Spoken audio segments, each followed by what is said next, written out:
ouvintes, tudo bem? Esse é mais um episódio comemorativo do CBHPS, referente a seus 30 anos de criação. O meu nome é Cíntia Mara, eu sou tecnóloga em Meio Ambiente e Recursos Hídricos, sou especialista em Educomunicação e mestrando em Políticas Públicas. E esse projeto está sendo financiado via FEHIDRO pelo projeto chamado Hidrologiquês Tem Vez, e o tomador é o Instituto Suinã e o executor é a Marx Comunicação. Hoje nós vamos falar sobre um tema muito relevante e importante, sobre a restauração ecológica na bacia do Paraíba do Sul, e o nosso foco principal vão ser a sociedade civil e como essa articulação tem feito, tanto para captar recursos, como para ter efetividade na nossa bacia. E para isso eu estou com duas participantes aqui super especiais, a Fátima, Maria de Fátima, e a Dani, da Carui, e eu vou apresentar um pouquinho sobre elas para vocês, e fiquem com a gente que vai ser super legal esse papo. Bom, a Maria de Fátima ela é bióloga, apaixonada pela natureza, mestre em ciências florestais e especialista em conservação e manejo da biodiversidade. Ela possui MBA em restauração, licenciamento e adequação ambiental, com uma trajetória marcada pelo compromisso com o meio ambiente, já atuou no setor florestal, integrando aspectos ambientais e sociais, além de deixar sua marca na gestão ambiental e na administração de unidades de conservação no setor público. Sua paixão por compartilhar conhecimentos levou à sala de aula, onde inspirou estudantes do ensino fundamental ao superior. Como cofundadora e diretora técnica do Instituto Suinã, ela combina ciência e dedicação para transformar a relação entre pessoas e a natureza, promovendo um futuro mais sustentável e consciente, principalmente para a nossa bacia aqui. A nossa segunda convidada é a Daniela Ribeiro de Couro da Silva. Ela é uma profissional multidisciplinar, que une arquitetura, meio ambiente e arte. Formada em Arquitetura e Urbanismo pela Universidade de Taubaté, redirecionou sua carreira para a conservação da biodiversidade, atuou na Secretaria de Meio Ambiente de Lorena, com ampla experiência em restauração ecológica e agroecologia. Coordenou projetos do Parque Estadual da Serra do Mar e apoia agricultores na implantação de sistemas mais sustentáveis. Integra a coordenação de programas de Divino Alimento e do movimento pela construção de políticas públicas de soberania à segurança alimentar e nutricional.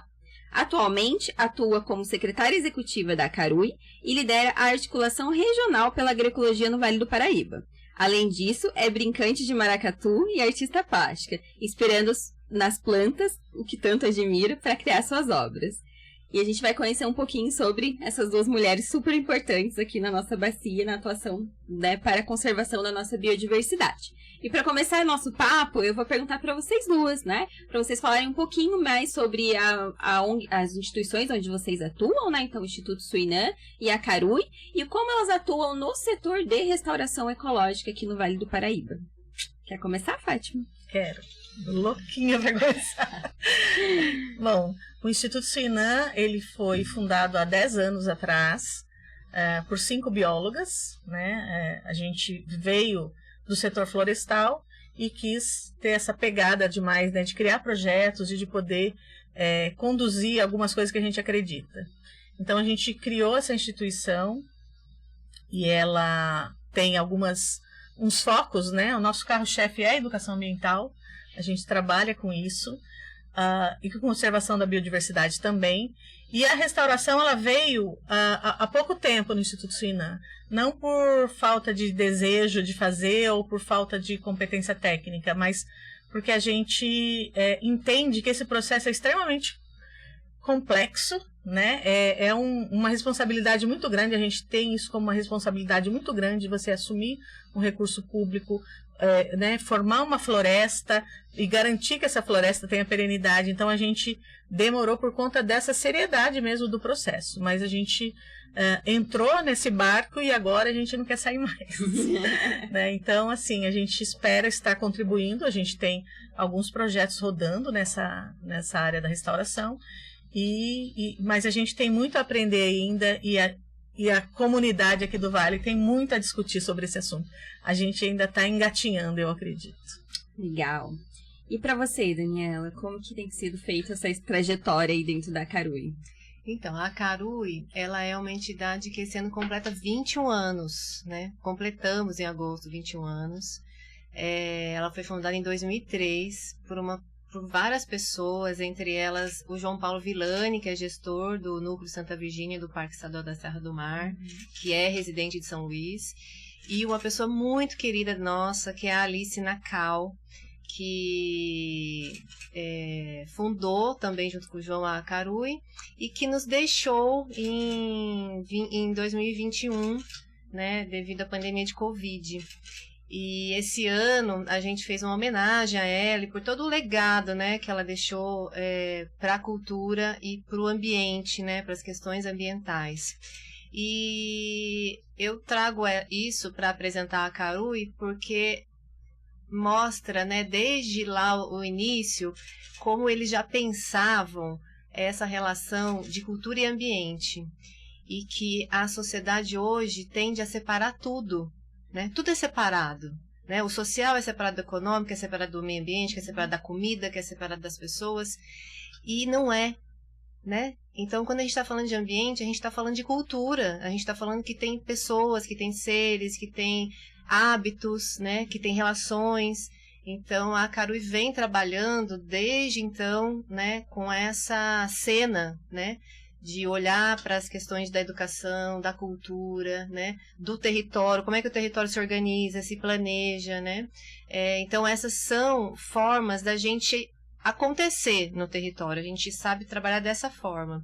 E as duas pontas de atuação nossas é a restauração, né, ecológica e a agricultura, e permeados pelos princípios da agroecologia. Então, a gente está aí há mais de 12 anos, né, trabalhando com a agroecologia como princípio da entidade e com esses dois focos principais de atuação, mas entendendo que nós somos integrados, né? Nós vivemos de conexões, né, de uma visão sistêmica de todas essas áreas de atuação, né, e que isso não se divide, né? E você podia compartilhar com nós aqui alguma experiência de algum projeto que você coordenou, que você possa trazer essa visão desse impacto, tanto para o ambiente, tanto para as pessoas que estão inseridas nesse território? Você tem alguma história para nos contar? Até ontem eu participei de um grupo, né, que a gente trabalha com arte e agroecologia. E foi apresentada uma experiência de sistemas agroflorestais, né, que a gente ajudou a implantar e que começou com um mutirão numa linha, num pasto completamente degradado, né? Que já tinha pego fogo e braquiária, muita formiga, plantas isoladas, né? Uma cena que a gente conhece no Vale. E a gente começou a implantar em 2019 uma primeira linha de sistema agroflorestal nessa propriedade, junto com esses proprietários, a Cris e o Chico. E hoje é incrível a transformação desse lugar. Você não enxerga, você não vê mais o morro, você tem uma floresta ali, né? Uma agrofloresta, né? E o bacana de ouvi-los contando essa história é que eles partem da paisagem sonora. Então, eles contam o quanto mudou o som do lugar, né? Então, aquele lugar que não tinha nada, você não se ouvia nada, hoje você tem uma infinidade de sons, né? Dos pássaros, dos animais, dos grilos e sapo, as próprias plantas, né? Emitem sons, né? Então, e perceber o quanto não só os proprietários, mas as pessoas também que trabalham com eles são transformadas, né? Elas mudam, né? Elas mudam o ponto de vista, a perspectiva, a relação com o ambiente, né? A gente enxerga uma alegria, assim, né? Um brilho delas contando do Guapuruvu, do Jatobá, porque a paineira, né? Porque o sabiá. Então, assim, passa o encantamento, o vocabulário muda das pessoas, né? Então, e não conseguem mais fazer o que faziam antes, né? Então, esse para mim, assim, é isso. Acho que a gente trabalha muito com esse lugar do cuidado, né, das pessoas, de trabalhar com as pessoas, o cuidado que elas têm que ter com elas, com o outro, seja quem for esse outro, humano ou não humano, e o ambiente onde essas pessoas estão. E não importa se ele é construído ou se ele é natural, né? Então, ontem o que eu vi na fala dessas pessoas e nas imagens e no lugar que a gente conhece foi isso. Foi essa dedicação ao cuidado. E quando a gente cuida, como a gente transforma o lugar, né? Eu poderia trazer outros exemplos aqui, outras relações, mas essa, como foi de ontem, assim, ficou tão, né, tá tão recente. Então eu quis trazer ela como uma experiência muito especial. E aí eu já aproveito até trago para Fátima, porque a Fátima tem sempre uma visão muito especial também da Carui, né? Sim. E dos trabalhos, então acho que você também tem algo a compartilhar, né, nesse sentido. Esse tema que ela comentou agora é inspirador. E eu acho assim, uma das inspirações para a gente criar uma ONG, ou pelo menos para mim criar uma ONG, né? E quando eu saí do setor corporativo, foi um projeto da Carui, que eu tenho paixão por ele até hoje, né, que é o Semeando Sustentabilidade. Então, esse projeto, eu lembro que eu me encantei com ele, porque ele trabalhava a questão da palmeira jussara, que é uma espécie super importante para nós aqui, mas também trabalhava com as pessoas, né, com esse cuidado. Como é que eu vou proteger algo se aquelas pessoas, né, também não estão cuidadas ou protegidas? E aí, todo aquele treinamento, toda aquela, né, dedicação para que essas pessoas enxergassem um valor naquela espécie e pudessem protegê-la, porque né, ela também trazia sustento para a família. Então, esse projeto ficou marcado e eu falei, nossa, eu queria fazer algo desse tipo, né, com isso. E acho que foi inspirador para a gente criar o Instituto Suína na época. Pelo menos para mim, eu trouxe isso, falei, quero fazer algo nesse sentido.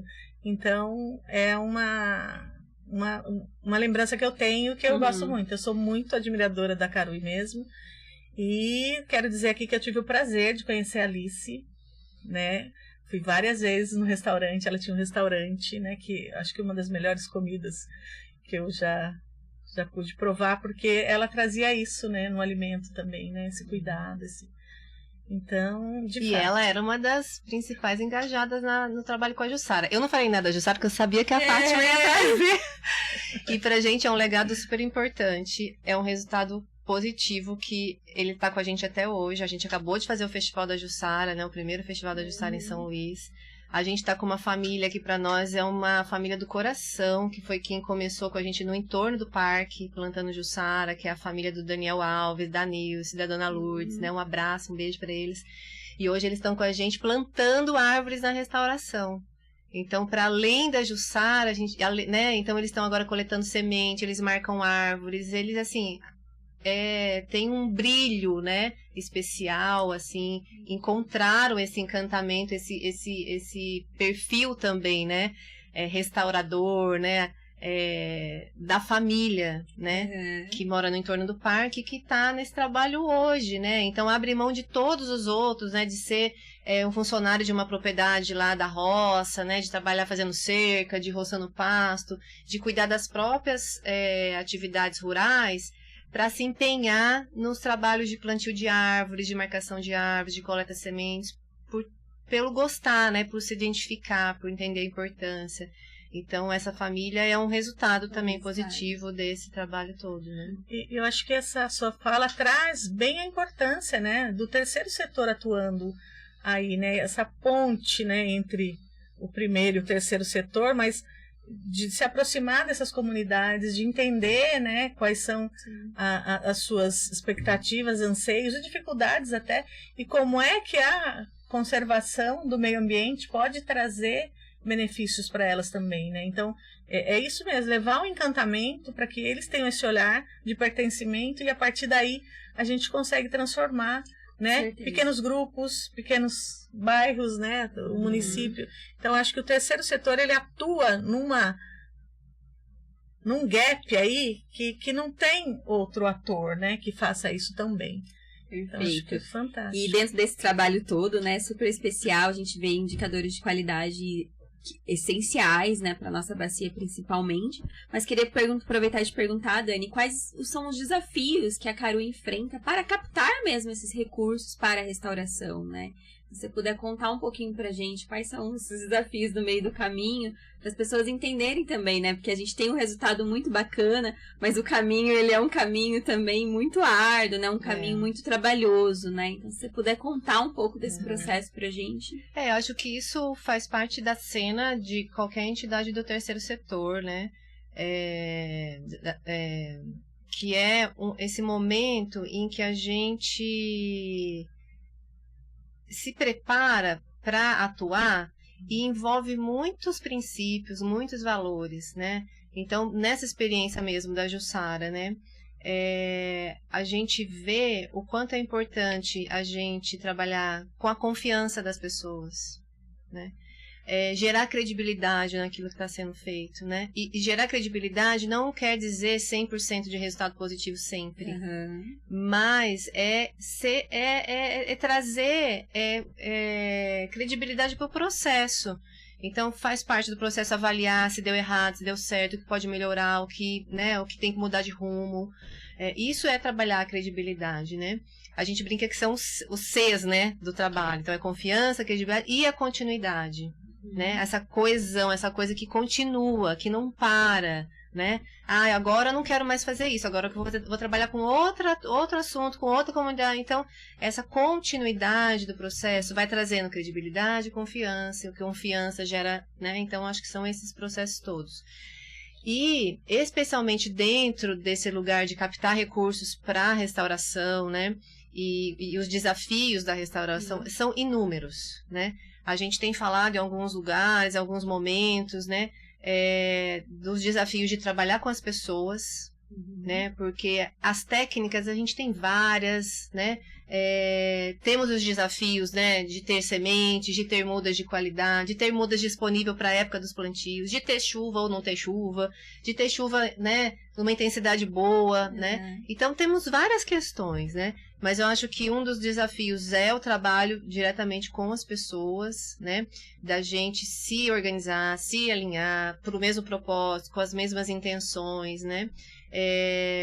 E o outro é entender que existe, para restaurar, para pôr uma planta no chão, para pôr uma semente, é uma rede, uma teia grande de ações que precisam ser desenvolvidas, né, que precisam estar conectadas, né, não é simplesmente eu pegar a semente e colocar no chão, né, então desde o financiador, né, ele precisa entender isso, né, que existe uma rede por trás de tudo isso, né, e que também está atuando diretamente no plantio dessa muda, seja quem está plantando, seja quem está articulando para que isso aconteça, seja o diálogo que está acontecendo com o poder público para que isso seja multiplicado naquele território, seja no âmbito regional para que isso se conecte a outras ações e não sejam ações isoladas, ainda mais hoje, né, atualmente, não dá para ter ações mais isoladas, né, ninguém vai se salvar isoladamente, né? Então acho que esse é um desafio, a gente olhar realmente e aplicar recursos de forma integral, né, nessa teia. Não adianta colocar $1 ou $5 no plantio de mudas, né? Quanto isso realmente custa? Que estrutura é essa que é necessária para a floresta se manter ao longo de décadas, ao longo, né, de muito tempo, não para atender uma meta, ou para atender uma resolução, ou para 10 anos. Que efetividade. Mas como a gente mantém, né, o resultado e a efetividade desses plantios ao longo do tempo. Eu acho que esse é um dos nossos maiores desafios, também está na medição dos resultados. Né? Como a gente mede os resultados efetivos e trazer para um diálogo não acusador, né, que exclua as pessoas pelos processos, mas que a gente mostre caminhos de correção, né, de melhoria dos processos, né, de forma acolhedora, de forma conjunta, né, na bacia. E eu acho que esse é um potencial que essa bacia tem. Né?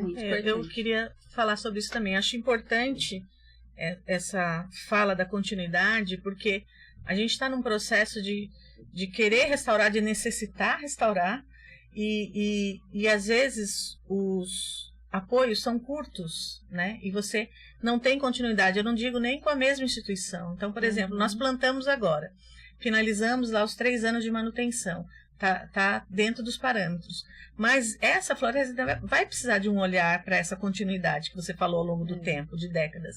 Então, como é que dentro, por exemplo, a gente está aqui numa conversa, né, para comemorar os 30 anos do comitê, como é que o comitê olha ou deve olhar para isso, né, para essa questão? Então plantou, mas será que esse investimento vai ser efetivo, como a Cíntia mencionou? Será que a gente não precisa olhar para ele mais um tempo? Então, no arcabouço ali, né, dos recursos e dos famosos PDCs, né, que são os itens, né, financiáveis, precisa ter um recurso para isso. Como é que eu vou monitorar isso? Como é que eu vou olhar se esse recurso foi bem investido? E se não, que pequena correção eu preciso fazer para que não se perca tudo que se fez? Então, eu acho isso fundamental, dessa discussão acontecer dentro do comitê e com esses diferentes olhares, como você falou, né? São vários atores trabalhando com isso. Então, dá para juntar todo mundo e entender quais são os nossos desafios nessa perpetuidade da floresta, porque a gente quer restaurar mais do que árvores, né? A gente quer restaurar processos ecossistêmicos, a gente quer restaurar a valorização pelas pessoas, né, desse meio ambiente natural. Então, como é que a gente faz com que o comitê tenha um fluxo e avance? Como é que a gente contribui, né, para que isso aconteça ali numa instituição tão importante? Isso. E aí, muito legal essa fala, né? Porque o comitê hoje ele tem 39 municípios aí que podem, né, participar desses editais para ter acesso a esses recursos. E hoje a gente sabe que o nosso comitê tem um índice bem baixo de participação dessas 39 municípios, né? Então a gente tem municípios pontuais que participam desses editais, né? E aí minha pergunta é exatamente essa para você, Fátima, né? Que a gente sabe que o Suinã ele faz articulações com empresas privadas, com o poder público. Como tem se dado essa articulação? Há desafios nesse diálogo, né? Como que tem sido feito esse olhar em conjunto para a bacia, né? Olhando para a restauração, de forma que a gente consiga fazer a conservação da nossa biodiversidade e também dos nossos bens hídricos, né? Já que a gente está falando do Comitê de Bacias do Paraíba do Sul, da porção paulista, né? Então, minha pergunta é, como tem sido feitas essas articulações? Olha, essa temática é difícil.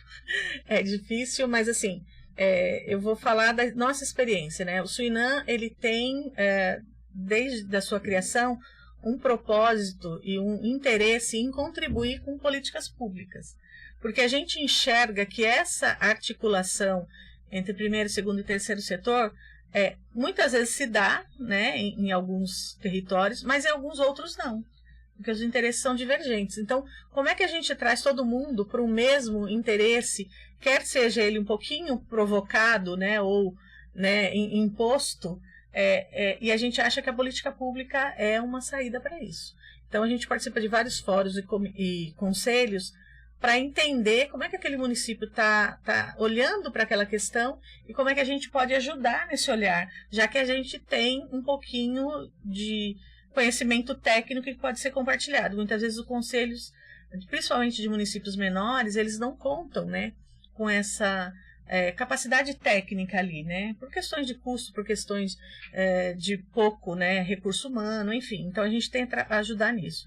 Mas é uma articulação difícil, mas necessária. Porque, assim, às vezes o olhar da empresa, o olhar do gestor público e o olhar do terceiro setor, eles olham para a mesma coisa, mas enxergam coisas diferentes. Então, a gente tem que alinhar, aprumar esse olhar, tentar trazê-los para esse propósito comum e forçar essa conversa. Muitas vezes ela é forçada, né? Muitas vezes ela acontece naturalmente. Então, depende de quem está à frente dessas instituições. A gente acredita muito que a pessoa à frente das instituições faz muita diferença. Legal. E é importante falar sobre essa capacitação técnica, como a Fátima trouxe, né? Então, a gente precisa também que as pessoas estejam capacitadas para que entendam esses documentos que são complexos muitas vezes, né? Então, a gente precisa realmente ter uma transparência maior dentro desse processo para que a gente consiga fomentar outros municípios tenham acesso a esse recurso e consiga trazer benefícios também para a bacia, que vão impactar nas bacias que já, né, nas porções que já estão sendo cuidadas, né? Eu acho que tem esse olhar também, né? Como a gente expande esse olhar para os outros municípios, para que a gente esteja todo mundo alcançando o mesmo objetivo. E, né? Cíntia, e isso, né? Esse trabalho de articulação, ele é um dos pontos dessa teia que precisa ser considerado na hora de pensar em financiar a restauração. Sim. Né? porque envolve muitas horas de trabalho, envolve muita dedicação, envolve estudo, envolve a entidade como um todo, porque é a imagem da entidade no momento de articulação política, né, que está indo. E isso tem custos, né? Então, quem banca, né, quem arca com esses custos, sim, né? Sim. Então, eles também precisam começar a fazer parte dos projetos, né? E os projetos, os financiadores enxergarem que eles são peças, né? São parte essencial para que o resultado seja positivo, né? O resultado final do projeto seja positivo, né? E isso também passa por capacitações, né? Por todo esse momento de formação mesmo, sim, em políticas públicas, né? Se a gente acredita e acreditamos que esse é um dos caminhos, né? O acesso pelas políticas públicas, o fortalecimento do próprio comitê de bacias, o envolvimento das pessoas no comitê, né? Para que realmente a gente possa aplicar os recursos, né, que vêm dos recursos hídricos na bacia de uma forma conjunta nos 39 municípios. Legal. E aí, pensando, né, até complementando a sua fala, né, minha próxima pergunta era exatamente sobre essa potencialidade, né? O Vale, ele tem inúmeros vetores de pressão, que muitas vezes também dificultam um pouco o processo de restauração, mas ele tem muita potencialidade e muitas pessoas dispostas também a se envolver nesse processo de restaurar, né? Então, a gente está num momento de mudanças climáticas, né, extremo, né, então a gente tá vendo várias coisas acontecerem por conta disso, e a minha pergunta é exatamente essa, assim, quais potencialidades vocês acham que a Bacia do Paraíba do Sul tem para de fato a gente consiga também minimizar esses impactos das mudanças climáticas, principalmente dentro do território que a gente está atuando, assim, né? Então, quais ações vocês incentivariam, né, ou dariam como sugestão para que a gente fortalecesse mesmo esse vínculo que a gente tem com o território, assim? Olha, o Vale, acho que a Dani vai concordar comigo, a gente tem um diferencial aqui. A gente tem várias organizações, né, do terceiro setor atuando, muito boas, muito capacitadas. A gente tem várias universidades, a gente tem atores, né, diversos que vieram para o Vale para ter essa convivência com esse ambiente mais natural. Então, assim, eu acho que esse é um potencial gigantesco que a gente tem, né? Conhecimento, pessoas dispostas e tudo. Que a gente precisa traçar um fluxo, né? Para que isso aconteça e que as ações sejam efetivas. Às vezes eu vejo condições, você implanta um projeto, ele está indo super bem, o semeando sustentabilidade, né? Vou voltar nele. Apoiado, às vezes, pelo segundo setor, e que, de repente, troca-se a pessoa e isso passa a não ser mais tão importante. Então, como é que a gente coloca as pessoas olhando para esses propósitos comuns, né? Então, essa articulação, ela é fundamental. E esses desafios, eles são grandes em todas as questões. Tem as questões de vetores de pressão mesmo, né? Incêndio, o próprio gado, que, né, tem a vocação do vale, então tem que ter esse cuidado, né, com restauração e com a pecuária, mas tem também esses atores que precisam ser mobilizados e encantados, né, ou melhor, né, precisam enxergar a necessidade premente aí com relação às mudanças climáticas que a gente tem de plantar a árvore, né? A árvore é o elemento tecnológico mais eficaz na luta contra essas questões climáticas. Eu ia até pedir isso para você, né? Esse projeto ele é apoiado exatamente para que a gente traz o hidrologiquês, né, de uma forma simples para as pessoas que não são da área também poder entender o processo um pouquinho. E Fátima, se você puder falar um pouquinho desse sistema mesmo, né? Por que a gente tá restaurando, né? O que a gente, no fim das contas, quer, O que a gente quer, né? Sobreviver, né? Sobreviver e ficar bem, né? Ter uma boa qualidade de vida. E o porquê plantar, né? O porquê que a gente traz essa temática para dentro do comitê de bacias, né? Então, eu queria que você trouxesse, assim, de uma forma bem simples. O porquê que a gente planta, o que a gente tá querendo, no fim, né, conservar. Jesus, que dificuldade. Vamos lá. No meu olhar, né, a Dani complementa, eu enxergo assim, essas mudanças climáticas, emergências climáticas que a gente está vivendo, elas são causadas pelo fator humano, né, que é as produções, hiperproduções, ou enfim, né, que são gerados esses gases do efeito estufa, né? Então eu produzo, eu gero lá o gás carbônico que vai para a atmosfera, fecha, né, a nossa atmosfera ali e gera esse efeito estufa, né? Então o calor não consegue sair. Então eu estou aquecendo aqui e eu estou mudando com isso, não é só o aquecimento, né? Eu começo a mudar a corrente de ventos, eu começo a mudar a distribuição de chuvas, eu começo a mudar a questão da próprio, né, do comportamento natural. Então, a árvore, ela contribui para tudo isso, né? Quando você planta uma árvore, ela vai sequestrar esse carbono, ela vai produzir oxigênio, ela vai permitir que a água percole no solo e não escorra, né, e cause aí as enchentes, o assoreamento dos rios. Ela vai captar as partículas do ar e purificar esse ar de verdade, né? Ela faz isso, né, através das suas folhas. Então, eu tenho um ar de melhor qualidade, eu tenho água infiltrando, eu tenho água evapotranspirando, ou seja, a árvore também, ela libera esse vapor de água para a atmosfera e que vai alimentar o ciclo da chuva, né? Que é fundamental, o ciclo da água, né? Que vai gerar todo esse processo natural aí que a gente precisa. Então, pode buscar o que for de solução, mas ainda plantar árvore é a melhor solução. E se puder plantar de uma forma organizada, dentro de um processo agroflorestal, né, que envolva as pessoas, se puder plantar nas cidades, né, você ter bolsões verdes, né, áreas verdes urbanas, importantíssimo, para conter aí enchentes, para melhorar a qualidade do ar, para proteger a biodiversidade, né? Eu preciso de áreas verdes para a biodiversidade. Então, os processos ecossistêmicos, eles são resultados de um componente arbóreo ali, de uma floresta que está viva e pulsante, né? Então, se eu quero me beneficiar desses serviços ecossistêmicos, desses serviços que a natureza presta para nós, ou que ela empresta para nós, eu preciso, né, realmente favorecer a existência. E acho que também, assim, né, nessa fala da Fátima, assim, me lembrei de um trabalho artístico que eu fiz na pandemia, que, entre outras frases, trazia uma que era: quem não respira morre lentamente. E serve para todo mundo, humanos e não humanos, né? Então, acho que está nesse lugar, assim, da gente passar a olhar para outras necessidades, né? Se a gente colocar as necessidades prioritárias, né, as básicas na frente, né, como a gente vai lidar com isso, né? Eu vejo, assim, a gente falando de floresta, de restauração, de água, né, como elementos essenciais, né?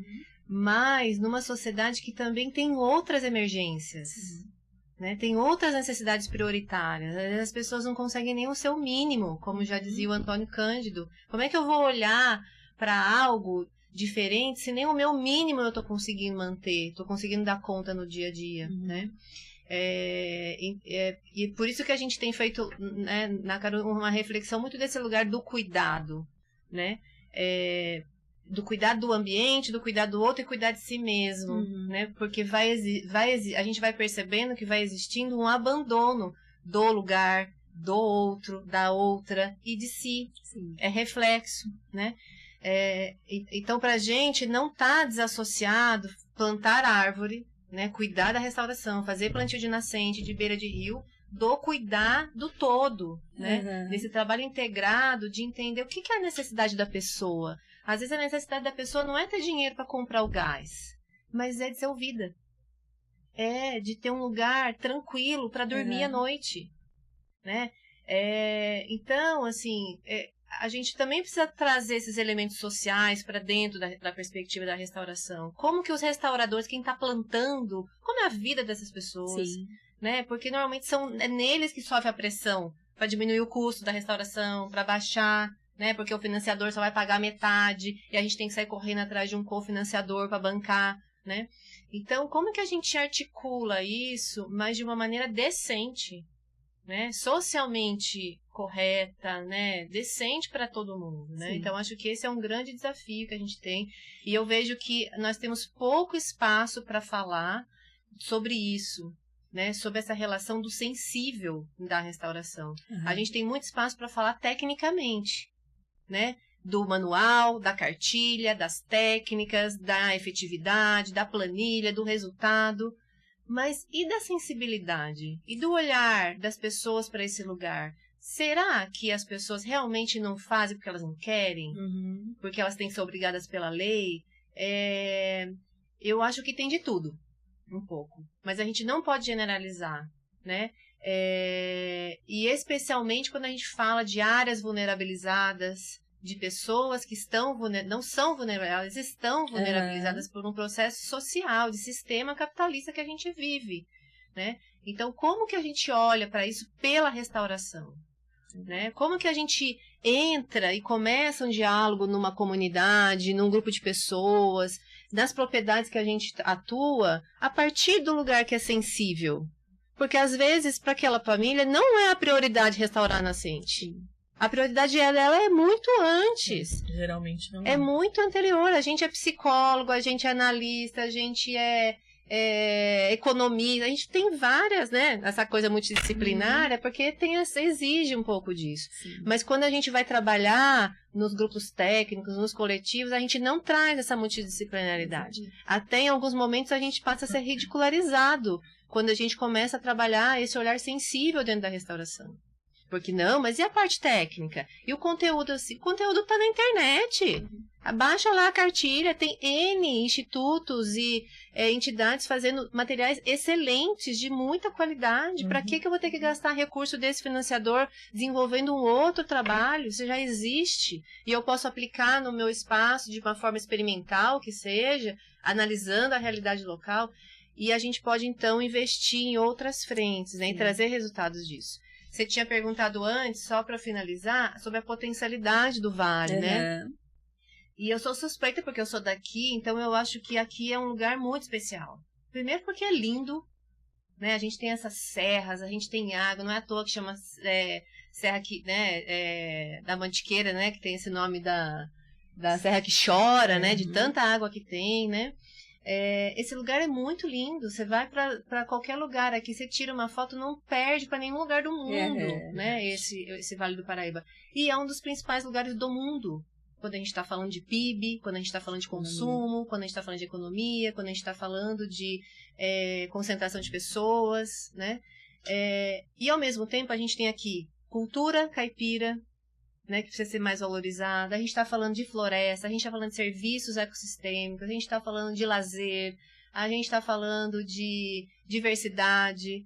Então, a gente tem um conjunto muito forte, né, de elementos para potencializar um trabalho de restauração associado à produção de alimentos, associado à produção de águas e na relação com as pessoas gerando economia, né? Então, a gente tem... E temos sujeitas, né, importantes nesse território atuando. A gente tem uma rede de entidades fortes, de associações, de ONGs, enfim, de uma série de outras iniciativas acontecendo, e que isso é um diferencial de outros lugares, né? A gente tem um grupo que minimamente é organizado, a gente tem um comitê de bacias forte, né, que tem recursos, que aplica o recurso. A gente tem uma câmara técnica de restauração, de educação ambiental, de saneamento, com experiências dentro da área de saneamento rural.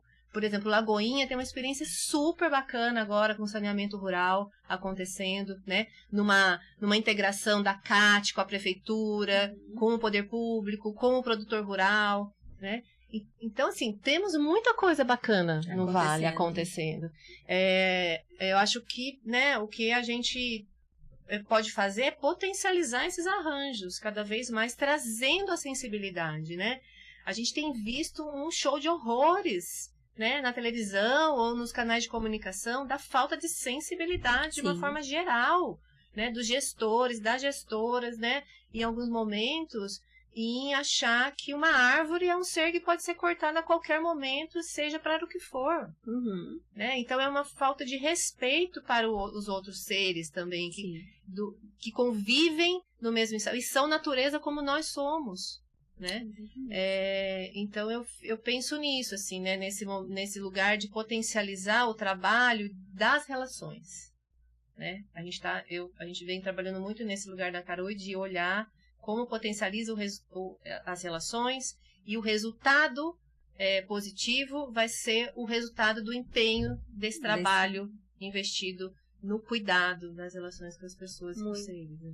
muito especial, assim, a gente trabalha, né, com educação ambiental há bastante tempo no Suinã, e pra mim sempre me impacta muito quando você vai trabalhar principalmente com crianças, assim, no final dos projetos, o que vocês aprenderam? Eles falam cuidado e respeito, né, e eles trazem esse olhar, assim, né, e o quanto isso é encantador mesmo, né, porque eles vão ter uma visão de dinâmica social muito diferenciada, né, se a gente consegue potencializar isso mesmo, essa mudança, né? E isso não é menor, isso não deve ser ridicularizado, isso não deve ser colocado de escanteio, porque é criança, ou porque elas falam assim, porque eu, né? Porque às vezes a gente é tido como a galera lá dos bicho grilos, que abraça a árvore. Nossa, que delícia ser, que delícia ser, né? Hippie, bicho grilo, assim, que venham mais, assim, nesse sentido. Que a gente plante mais árvores. Porque é o que a gente tem visto que a gente realmente precisa. Então, na conversa que eu tive, que eu estava relatando de ontem, a pessoa foi buscar esse lugar da ancestralidade indígena, né? Dos povos originais que estavam no vale, né? Eles ocuparam esse lugar. Cadê? Cadê a história desse povo aqui? A gente não tem. E quanto de legado a gente tem? O nome das árvores. Guapuruvu, Jatoba, Angico, a gente vai, né? A perder o nome do nosso rio, né? Tá na relação com esse povo. Então, de pessoas que tinham relações, que respeitavam, né? Então, a gente não tá criando a roda, a gente não tá inventando nada novo. A gente tá trazendo para uma situação de sociedade que está nos levando a um limite extremo em tudo, né? Desde o cansaço individual de cada um de nós, o cansaço das nossas casas, né? O cansaço de estar nos coletivos, né? Está nos colocando no limite do planeta, né? Para a gente ter que olhar para essas experiências anteriores e muito anteriores, né? De origem, para a gente dizer, olha, realmente faz sentido, vamos por esse caminho, vamos experimentar. E mais, somado a todo o aprendizado que a gente tem de hoje, a tecnologia que nós temos de hoje, né? A todos os avanços que a gente pode aplicar hoje na restauração, em especial para diminuir os desgastes físicos que as pessoas têm, especialmente nos plantios, né? Com esse sol quente, com esses tempos secos, né? Então, eu acho que a gente pode associar esses conhecimentos e trazer eles para o centro da discussão como um valor muito caro que a gente deveria ter. Sim, com né? certeza. E que singelas crianças mostram para isso. Sim, exatamente. Pra gente, né? De uma forma muito simples, né? Ai, gente, a gente ficaria aqui falando horas, né? E conversando. Acho que precisa desses momentos também para partilhar coisas. Acho que a gente tá. Eu acho que a gente precisa criar esses momentos, não só dentro das nossas instituições, mas nesses fóruns que a gente participa. E aí, voltando ao CBH, acho que ele tem um papel importantíssimo nisso, porque ele reúne várias pessoas, né, de diferentes locais aqui, né, dessa colcha de retalhos que é o Vale, né? Então a gente tem essa potência também ali dentro, né? Essa oportunidade de juntar todo mundo e falar o que a gente quer, olhar para o que já foi produzido. Será que a gente está seguindo os planos que foram produzidos dentro do CBH, né? A gente tem um plano de educação ambiental, um plano de restauração saindo, a gente tem o próprio plano de bacias. Como é que a gente olha para ele, mas fora da caixinha, né? Integrando, como você falou, né? Trazendo esse cuidado, trazendo esse bem-estar para quem está fazendo e para quem está recebendo também esses diferentes serviços ambientais. Então, a gente precisa integrar mais. Cuidar das relações. Cuidar das relações. Alimentar com comida de verdade. Isso. Bom, a gente agradece, né, a participação, agradece esse envolvimento, né, dentro do Comitê de Bacias, né, então a gente sabe que 30 anos tem muita história, muito legado, é muito especial ter alguém que trabalha 20 anos, 10 anos, eu acho que isso e mulheres também, né, ver esse potencial feminino dentro das tomadas de decisão da restauração, eu acho que isso é uma coisa muito importante também pra gente falar. Então, a gente agradece muito a participação de vocês. Gostaria que vocês deixassem as redes sociais, as instituições, para as pessoas procurarem também informações. Às vezes alguém que nunca teve contato com a conservação, né? Então quer entrar se envolver dentro desse processo. Então gostaria que vocês deixassem aonde encontrar vocês, né? E mais uma vez agradecer a participação de vocês, a disponibilidade e que a gente plante aí muitas árvores no Vale do Paraíba e que a gente consiga alcançar essa sustentabilidade na bacia que a gente tanto almeja e sonha aí. E nas relações também, que a gente se fortaleça, né? Enquanto seres humanos, para que a gente tenha uma mudança efetiva na bacia, né? A gente tá nas redes sociais, né? Então a gente tá no Instagram como acarui_org, no Facebook, né? Temos o nosso site, acarui.org. Então acho que dá para encontrar a gente lá. A gente também só queria contar que mais recentemente a gente está atuando aí, você falou no começo, né? A gente está ajudando a estabelecer a rede de agroecologia do Vale do Paraíba. Esse mês que vem a gente tem a visita do pessoal da Superintendência do MDA aqui para a gente avançar, né, no Vale do Paraíba para um território da cidadania, né, que é um programa do governo federal e que integra a restauração, né, então isso tudo está junto. Então é um convite também para as pessoas participarem. E eu queria só fazer um convite também para as pessoas participarem dos seus conselhos nas suas cidades, Perfeito. Nos seus municípios. Participem, né? A participação, ela continua sendo o melhor caminho para a gente fazer as mudanças, acreditem as pessoas ou não, né? Elas exigem, elas precisam das pessoas, e é isso, a gente tem que estar lá, ocupar esses espaços, né? Que são nossos espaços, né? Exatamente. Então, o Comitê de Bacias é um espaço como esse, é um colegiado, então venha fazer parte do comitê, né? Venha participar, né? E ajudar a criar outras formas, né? E criar outras formas para que mais gente participe, né? Na bacia toda, né? E chegue a todas as pessoas, né? O Comitê de Bacias realmente. E participem nos seus lugares, né? Seja no Conselho de Segurança Alimentar, de Meio Ambiente, rural, mas esteja lá participando. Onde você tem mais afinidade, né? Acho que isso também é muito importante também. E onde você pode contribuir Exatamente. também. Bom, o Suinam está nas redes sociais também, institutosuinam.org, nosso site, @Instituto Suinam, nosso Instagram, e também no LinkedIn e no Facebook. Exatamente. Então, mais uma vez, a gente agradece a participação de vocês, agradece a sua participação também que ficou com a gente, e a gente convida vocês a seguirem as redes sociais do Comitê de Bacia, então a CBH Paraíba do Sul, né? A gente tem aí um conteúdo super legal em celebração aos 30 anos, muitas ações acontecendo. No dia 18 de dezembro também nós vamos ter um evento presencial, né, para celebrar esses 30 anos. Todos os dados constam nas nossas redes sociais, no nosso site também. E quem quiser participar das reuniões, das câmeras técnicas, a nossa agenda fica no site do Comitê de Bacias. Todos os links, todas as informações das reuniões estão lá. Então também faça essa participação, né? Entre para esse mundo aí que com certeza vai contribuir muito com os processos da nossa bacia. Muito obrigada.